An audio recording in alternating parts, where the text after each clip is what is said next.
know, I don't know if the semiconductor runs the world, but it definitely touches the world on a daily basis. Your car, your TVs, everything you're dealing with is touched by the technology and semiconductor.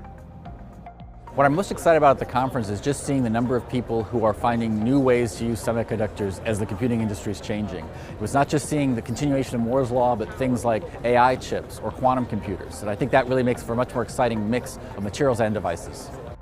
There's very few things left in the world that aren't powered by technology. So with that comes great responsibility to actually help the world understand what is next. It is almost impossible to live without chips today. From morning to night, a semiconductor is taking care of your life. We have two kinds of the technology. One of the way is how to suppress the power consumption itself, and the second way is how to improve the power efficiency. So the new material is the key.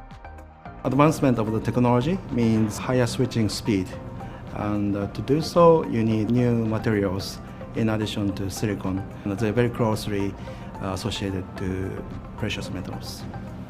We're going to continue to make high-performance computing systems and phones and laptops, but finding ways to get AI into those systems, particularly at the edge where it's actually quite power sensitive, is really exciting. And I think that's where a lot of the growth is going to come.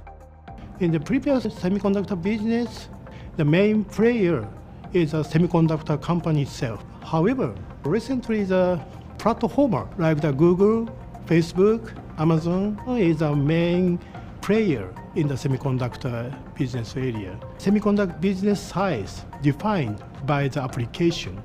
Therefore, the platformer opinion is very important.